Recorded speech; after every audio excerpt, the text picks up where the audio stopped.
Hi, I'm seeing a lot of sleepy heads this side, so I'm going to come this side. Okay, so let me first have a quick introduction. So I am Swagat. I'm co-founder of a startup called Smytten. Let me first have a show of hands. How many of you have heard of Smytten? Wow, not bad. Cool. We have been in business for last 6, 7 years. In fact, we're just going to turn 7. We turned 7 this month. Let me ask you a bit of a question, because you all heard about what the future holds, right? 2030 out, you all saw the numbers. And I have been one of the very privileged ones who have been a part of this journey for last 10 years, seeing the revolution of the commerce industry. So before I started off Smytten, I used to be with Google India. So spent about half a decade there. I was heading their brand and business marketing, and one of my mandate was to evangelize internet and build the early stage internet ecosystem in the country. So we did a bunch of things. I don't know how many of you remember a campaign called Great Online Shopping Festival. So which Google did, right? So that was something I was driving behind the desk. And one of the objectives at that point in time was that how do we build this internet ecosystem in the country? And let me take you back to 2012, exactly 10 years before, right? If you were to kind of predict these numbers, let's say go 10 years back, what do you think was the size of the internet commerce industry in India? 2030, all of you heard, right? $350 billion. Okay? We all are excited. But any guesses what it was in 2012? Any wild guess?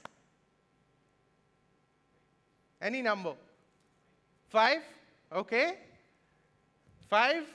Does it sound right? Okay.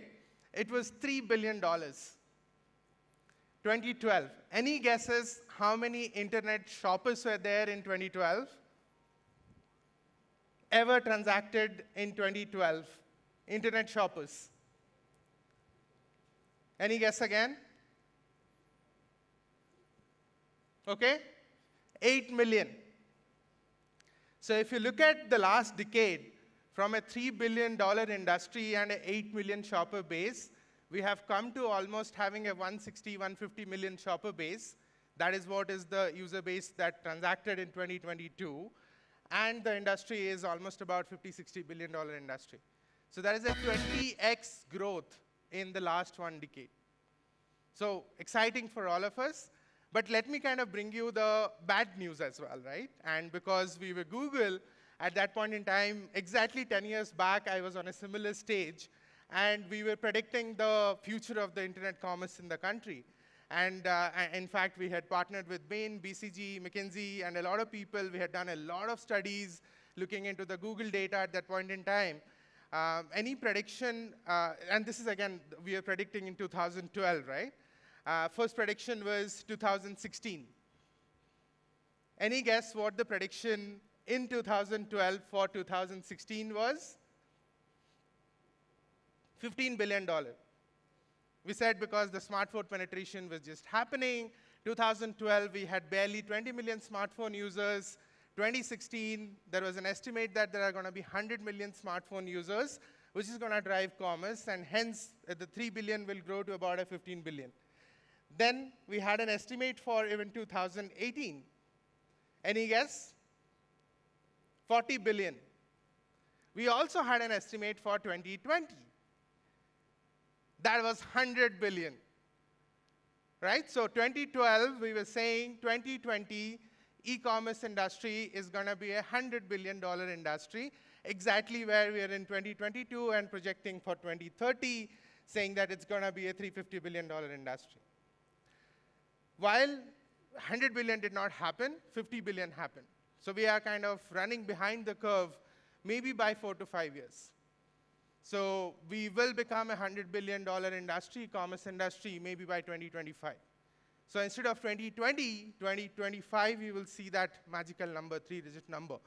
And why am I telling you all this is, right? Because while there is a lot of headroom to grow, India is a very difficult market, and especially if you are an entrepreneur in the internet era and your business is born out of digital, you're going to face a lot of headwind because the market is not going to be that favorable and that easy. And sorry for being the bearer of the bad news, because as an entrepreneur, my job is to be brutally honest. Because we are building businesses, we are seeing it day in, day out, we are on the trenches and fighting that battle on every single day basis. And the reason I'm saying it's not going to be easy, can I have the next slide, please? Is because of many reasons also. I think that was kind of discussed in this forum. Somebody spoke about experience. Somebody spoke about, I think Anurag spoke about how the next shopper, internet shopper, is coming from a tier 2, tier 3 town. In fact, he had an estimate of almost 60% of the new users who got added in last year were from tier 3 towns. And why is that kind of challenging, and why is that not an opportunity also, right? So you can make that. It is up to us in terms of whether we see that as an opportunity or we see that as a challenge. Because with the new generation of the shopper, especially from the tier 3 coming up, sorry, I didn't know that there was a clicker. With the new generation of shopper coming in, you have to solve a lot of problems which the user will come with. And we call it the online divide, right? So if you look at what's happening in the ecosystem, while a tier 3 shopper is coming, while a millennial, zillennial shopper is coming, which is like, okay, probably digital native, much, much ahead in the digital curve than what we were there when we were at that age, right? But what is happening is, you look at what's happening on the demand side. So that's the consumer side of the story, right? So the consumer is now coming in. The consumer has limited pool of wealth, is learning to kind of spend the money, is kind of building the trust on the platform. And thanks to the Amazons and Flipkarts of the world who have spent billions of dollars in terms of at least making commerce normalize and breaking that trust barrier. Now you come in as a user, and suddenly you are thrown like 20 million products. And you were used to see, let's say, 20 products in your neighborhood kirana shop. And now you don't know, and again, you're also kind of navigating the content, you're navigating in terms of how each platform works, and hence, you don't know what is right for you. So the paradox of choice. The next thing, the touch and feel. So if you see, that shopper has been used and conditioned for decades to have a touch and feel of the product and then kind of buy. And there are certain drivers which is kind of bringing this user to online, right? One of the biggest driver, let's accept it, being the price. And the second driver is the availability. So something that was not available to me, and suddenly I have this world in front of me where I can, with the click of a button, I can get anything at my doorstep. That's power. So many of the people are also kind of learning to use that power in a judicious way, and also learning to how to use that power as well. So in the absence of a touch and feel, there is a lot of drop-off that's happening in the funnel. I mean, again, I think Anurag mentioned also that 65% of the shopper who came onto different shopping platforms did not shop for it. That's an opportunity, yes. But at the same time, if you look at a typical consumer behavior, the consumer funnel, and I don't know how many of you have done MBA and have read this book called Philip Kotler, which is like the marketing Bible. The funnel, the consumer funnel of awareness, consideration, intent, purchase, and how a consumer makes a decision hasn't changed. The influencing factors have changed, but that funnel remains the same. So today, digital media is addressing a lot of awareness, discovery, and consideration things. Previously, it used to be TV print. Tomorrow, it will be AI, ML, personalization. There will be a lot of things that will kind of come in, right? But the consumer will still go through that funnel. Now in that funnel, there is so much of a drop happening is because the user is not able to kind of build the conviction, because there is the absence of a touch and feel experience, which the user has been conditioned for decades. Now the third part, which is the trust, right? And right now, I think we all have grown out of those media news where they used to say that I ordered for an iPhone, I got a soap bar. And there are news still like coming out, right? And if you look at the kind of news consumption and the fake news that gets passed on to that shopper, it's not even funny, because there is not a lot of filtering and not of legal boundaries are there where this news is kind of getting filtered. So trust is another big barrier. So that's the consumer side of the story, right? Now we spoke about the D2C side of the story, that D2C is going to be a big story.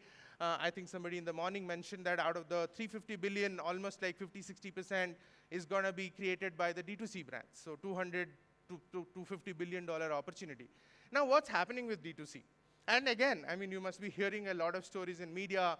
Is D2C dead? Is D2C's time over? How many of you have come across such articles in last 2-3 months? Because after COVID, everyone thought that, okay, the world is going to remain this way. There was a massive tailwind. It brought in like 50, 40, 15 million new shoppers. But what happened after that? Like, are those shoppers continuing to shop? Or are those shoppers have gone back to their age-old ways of consuming or shopping the way they were doing it? And hence, there is a lot of skepticism around this D2C thing, right? So I'm not saying that D2C will not grow, but as I said, if you look at today D2C, their acquisition cost is going through the roof. And we work with almost about 1,000 plus D2C brands in the country across different categories. And I'll come to what Smytten does. But before that, I wanted to kind of lay the land so that we are kind of able to go together to a solution. So acquisition costs are going through the roof because you're burning money on digital, you're burning money on media. But because of the issues we discussed on the demand side, the conversion is not happening. Then you have the engagement issue, right? So which is like, OK, fine. Now somehow I got my message to the user. How do I find this user back again in the ocean of this whole media mix? And again, Anurag was showing that slide where you saw that complex matrix, right? Today, a consumer is influenced by minimum 40 different media platforms or decision points before a purchase happens. 40. And how are you going to capture those 40? How much of money you're going to spend, right? Of course, you are Amazon, Flipkart, you have billions of dollars you can spend and get there. But if you are an entrepreneur and a lesser mortal like us who is trying to build a business in the internet economy, so how do you do that? The next one is long adoption cycle, is because this consumer is, again, which is related to trust again, because there is a lack of trust. The consumer is also taking a lot of time to kind of get into the purchase funnel. So these are the challenges, so if you see, which we need to solve as a business, right? And what we did at Smytten. So, and the reason I left Google and kind of started Smytten was back in 2016 when I was kind of sitting in my, at my desk, and I was pitching digital to all the businesses like the Unilevers and P&Gs of the world and the auto businesses and bankers and everyone. And at the same time, I was going and talking to the consumers saying that, hey, you need to adopt internet. We're talking to smartphone OEMs. We launched Android One. We went and kind of created Wi-Fi hotspots with Indian Railways. And we said that, OK, we'll evangelize this whole internet access system. But thankfully, then Jio happened. So a lot of things were taken care of automatically. But then again, going back to the fundamentals, I said that, OK, ultimately, India is an under-branded market. So hence, there is going to be a need for a lot of brands to meet the consumer needs. So more and more brands will come in. That is a reality. And the second part is the consumers are going to kind of start looking at validation points and kind of those proof points where they will be able to kind of actually embrace them with a little bit of an ease of mind. And what happens in this whole space is the experience part, which Prateek talked about. So how do you solve for that experience in an online world? You can go for like your virtual kiosks, catalogs, 3D, AR renditions, and all that. But at the end of the day, there is no replacement of your zero moment of truth. Again, going back to the basics of marketing, right? Which people, P&G said 20 years, 30 years back, that the first 7 seconds of you holding the product, that's when the decision happens. So how do you solve for the first moment of truth in an era of zero moment of truth? There is also a zero moment of truth where the user is actually kind of making up his or her mind before even walking into the store or before even walking into an Amazon or this thing, because the user has been influenced by so many decision points. So what is the convergence of this zero moment of truth and the first moment of truth? And that kind of emerged as consumer trials, product trials. If you see FMCG companies for last 10 decades have been doing consumer trial product sampling consistently across the globe. And many researchers have proven that it is one of the most effective tools for you to drive your product consideration. Your top-of-mind recall after a product sampling is 10 times longer and more effective than any media could ever deliver. So that's why we said, OK, hey, let's build a platform where consumers, before they make their actual purchase decision, they're able to come to a platform where they're able to kind of experience the miniature and the sample products. But let's bring in all the goodness of digital in terms of targeting, in terms of profiling, AI, ML, really understanding the consumer preferences and nuances, and kind of marry it so that it's efficient for both demand and supply side.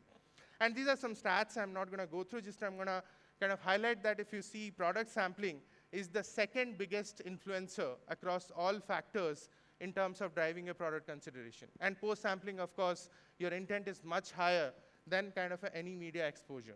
So we created Smytten. It's an app platform.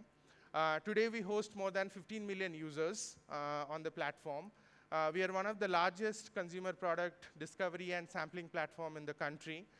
We work with about 1,000+ D2C brands, helping them in multitude of ways to find their right set of consumers, get their product experience done, get their NPD, research, data, everything kind of at kind of a solution at a one platform, and bringing in efficiency in the sampling, product discovery on both demand and supply side. So that's what we do at Smytten. So I'm not going to make a pitch of Smytten here, but the point I would kind of leave all of you with is that internet is here to grow, adoption will grow, our retail market will grow, we will become one of the largest economies in the country. I don't know how many of you have seen that chart which is going around LinkedIn these days. 2022, we are the 5th largest economy. 2050, we are going to be the 3rd largest economy. 2075, we are going to be the 2nd largest economy, getting back to our 1700 AD days where India still used to be a 2nd largest GDP globally. So there is no doubt that the retail market will grow, the business will grow, and hence the online thing will grow. But it may not grow in that pace what we have been kind of projecting at. And that's a thought I want to leave you with, because there is a lot of work that needs to be done by all of us. And the reason I can say this is I have seen these predictions for last 10 years, and we have probably delivered 50% of those predictions. So I'm not being the pessimistic here. Being an entrepreneur, that's what we are betting on. We are betting on India. If India doesn't happen, entrepreneurs like us are dead. And we are also betting on internet to grow and the online commerce to grow, because once the online commerce grows, we also grow because there will be more users who will get into this pre-purchase conundrum. And there will be more users who will be taking our service because they want to make the right decision before they buy online. But 2-3 things we need to be really, really careful about.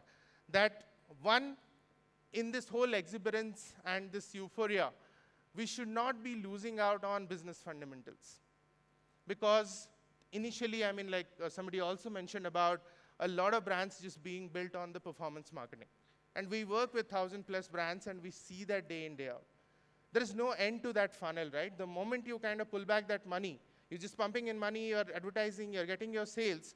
The day you pull back that money, there is absolutely no baseline. And that's a very risky territory for any business or any entrepreneur to be. Unless and until you have access to large amount of capital, which thankfully today is there. As Indians, we should be proud that we're attracting one of the largest FDIs and VC investments in last 2 to 3 years. And I think that probably will continue. But again, I mean, if you don't have a sustainable business, right from the day one, you're going to create a monster, not knowing how to handle that monster when that monster has become really big. So that is one. The second thing is, while you are on the internet, you need to be really, really spot on about your consumer targeting and your communication. Don't shoot in the dark. So you can experiment in small budgets, figure out your kind of sweet spot, but just do one thing, but do it better than everyone else. Because there is no way you're going to fight an Amazon or Flipkart or any other large player in terms of beating them in SEO or beating them in pay-per-click or beating them in any sort of digital marketing. They will do much advanced programmatic advertising. They will outbid everyone if you're kind of building a business which is trying to go directly to the consumers. So you need to find your niche. You need to figure out what really works for you, and that's the David versus Goliath story, right? You need to find that.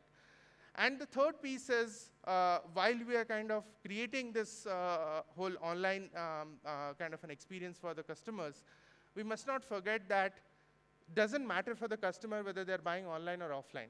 It is about kind of the convenience, it is about the touch point. So don't get too hung up on the online versus offline. And we hear this debate, like from our own VCs, when we go to the ecosystem, when we talk to the brands, the first question they pose is that should we go offline? Should we kind of open a few stores? What store format should work and stuff and all that? Because everyone is now starting to talk omni-channel. And there is a bit of a FOMO that, okay, fine, I should also kind of go and open the stores. And trust me, the retail ecosystem in India, the infrastructure, the rentals, the queue you will have, the initial setup cost and all that, may not be all conducive for every business to also have an omni-channel presence. But you need to, again, figure out what is your right omni-channel strategy. Omni-channel doesn't mean that I have a website, D2C, where I'm kind of directly servicing to the customer. Then I have 100 stores in different malls, or kiosks where I'm kind of selling the to different user. So the user is the same. You need to, if you are kind of going for an omni-channel strategy, you need to have a very strong O2O. And that is what is going to be your moat, honestly, as you kind of go along. So my time is up. Hope you kind of enjoyed the conversation. Thank you.